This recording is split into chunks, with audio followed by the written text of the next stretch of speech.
ಬಿಡುಗಡೆ ಮಾಡಿದ್ವಿ.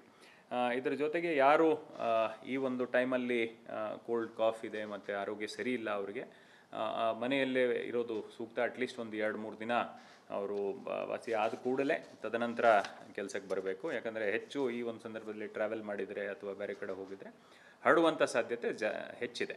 ಯಾಕಂದರೆ ಈ JN.1 ಏನು ಸಬ್ ವೇರಿಯಂಟ್ ಇದೆ, ಇದೇ ಅತಿ ವೇಗವಾಗಿ ಸ್ಪ್ರೆಡ್ ಆಗುವಂಥ ಒಂದು ವೇರಿಯಂಟ್ ಇದೆ. ಇದು ನವಂಬರ್ ತಿಂಗಳಲ್ಲಿ ಸುಮಾರು 10% ಇತ್ತು. ವಿಶ್ವಾದ್ಯಂತ ನಾವು ನೋಡಿದಾಗ ಈ ಪರ್ಸೆಂಟೇಜ್ ಕವರೇಜ್ 10% ಇದ್ದಿತ್ತು. ಈಗ ಡಿಸೆಂಬರಲ್ಲಿ ನೋಡಿದಾಗ ಆಲ್ಮೋಸ್ಟ್ 34% ಈ ಒಂದು ಸಬ್ ವೇರಿಯಂಟೇ ಸ್ಪ್ರೆಡ್ ಆಗಿದೆ. ಸೊ ಇದರಿಂದ ಏನು ಅರ್ಥ ಆಗ್ತಾ ಇದೆ ಅಂದರೆ ಅತಿ ವೇಗವಾಗಿ ಸ್ಪ್ರೆಡ್ ಆಗ್ತಕ್ಕಂಥ ವೇರಿಯಂಟ್ ಇದು. ಬಟ್ ಈ ವೇರಿಯಂಟಿಂದ ಹೆಚ್ಚು ಎಫೆಕ್ಟ್ ಆಗ್ತಾ ಇದೆಯಾ, ಸಿಮ್ಟಮ್ಸ್ ಆಗ್ತಾ ಇದೆಯಾ, ಅಡ್ಮಿಷನ್ಸ್ ಆಗ್ತಾ ಇದೆಯಾ ಅಂತ ಅದು ನಾವು ಮುಂಬರುವ ದಿನಗಳಲ್ಲಿ ನೋಡೋಕ್ಕಾಗತ್ತೆ. ಅದ್ರ ಬಗ್ಗೆ ಈಗಲೇ ನಾವು ಯಾವುದೇ ಥರದ ಒಂದು ಕನ್ಕ್ಲೂಷನ್ ಮಾಡೋಕ್ಕಾಗಲ್ಲ.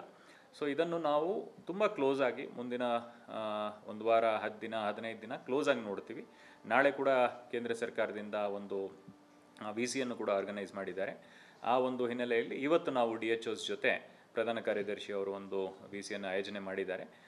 ಹೆಚ್ಚಿನ ಮಾಹಿತಿಯನ್ನು ಫೀಲ್ಡ್ ಲೆವೆಲಿಂದ ಕೂಡ ಸಂಗ್ರಹಣೆ ಮಾಡಿ ಮತ್ತು ಅವ್ರಿಗೆ ಸಪೋರ್ಟಿಂಗ್ ಆಗಿ ಏನು ಔಷಧಿಗಳು, ಟೆಸ್ಟಿಂಗ್ ಕಿಟ್ಸು ಏನು ಕೊಡೋದಿದೆ ಅದು ನಮ್ಮ ಕಡೆಯಿಂದ ಕೊಡ್ತಾ ಇದ್ವಿ ನಾವು.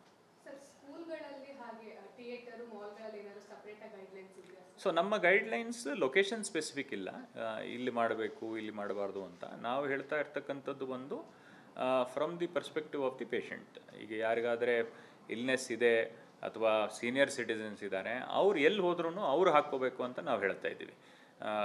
ಕಾಮನ್ ಈಗ ಆರೋಗ್ಯವಾಗಿ ಇರ್ತಕ್ಕಂಥವ್ರು ಯಾವುದೇ ಒಂದು ಇಲ್ನೆಸ್ ಇಲ್ಲ ಅಂತ ಅವರಿಗೆ ಈ ಒಂದು ಅಡ್ವೈಸರಿಯಲ್ಲಿ ನಾವು ಸ್ಪೆಸಿಫಿಕ್ಕಾಗಿ ಹೇಳ್ತಾ ಇಲ್ಲ ಅವ್ರು ಹಾಕ್ಕೋಬೇಕು ಅಂತ. ಸೊ ಆಲ್ಸೋ ಸ್ಪೆಸಿಫಿಕ್ಲಿ ರೆಸ್ಟೋರೆಂಟ್ ಹೋದಾಗ ಥಿಯೇಟ್ರ್ ಹೋದಾಗ ಹಾಕ್ಕೊಳ್ಳಿ ಅಂತ ಹೇಳ್ತಾ ಇಲ್ಲ.